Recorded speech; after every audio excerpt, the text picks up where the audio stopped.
it feel finally, get things rolling again? I feel like when the caravan comes around, when your warm-up comes around, things are starting to get rolling for you guys. How does it feel to be back around these guys? Feels good, but it's cold.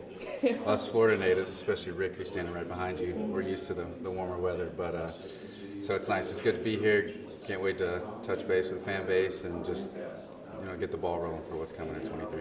What's the best part, for you going to maybe these communities you guys don't get to go to very often? Columbia, you look at Jefferson City, seeing these fans, what's your favorite part of that? Yeah, I think just the fan interaction, right? So fans are always coming to see us, so it's cool that we get to go out into the community and see them. So we get to interact with them, they get to ask us questions, just be personable. Mm-hmm. Obviously last year, what's your overall takeaway, your first year in St. Louis, everything like that? What was your overall takeaway from that season?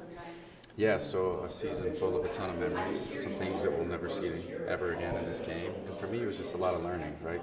And then take what you learn in that experiences, learn from those moments, and you put it into the off season and you just get ready for the next year. What was it like being around? Obviously, one of the historic things you've ever seen, right? Albert and Yachty and all them. What was it like? Obviously your first year too. What a first year in that clubhouse. What was it like seeing that? Yeah, it's hard to put it into words. I mean, the old quote is, "How can you not be romantic about baseball?" It's just like you see a chapter come to a close, and for those guys to go out there that they did, it's just special. Special for the organization, special for them and their families.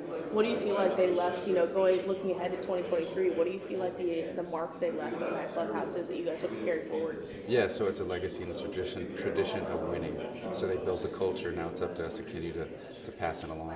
Mm-hmm. Obviously, big ad in the offseason was Wilson Contreras. How has he been fitting in with the group? Yeah, awesome. So I got to meet him down in Florida.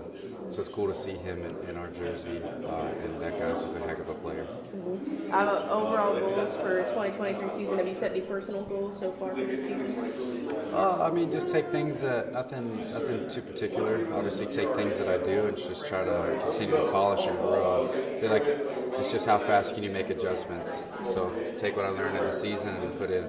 Just try to clean things up this offseason. Is there a little bit more of a comfort level, going into spring training? You've seen all this before, and it's kind of you know what to expect heading into that stuff. Yeah, last year being my first big league camp, there's a lot of questions and a lot of unknowns. So I feel like just knowing a little more and being a little more comfortable going into it helps. But nothing changes. You still got to earn your job every day. What do the next few weeks look like for you? I know pitchers and catchers report in like a month, right? So what do the next few weeks look like for you? Yeah, so I'm down in Florida. I'm in and around the complex all throughout the week. So I guess I just continue to show up, and then whenever they say, all right, tomorrow you're going to wear baseball pants, I guess that means spring training has started. So.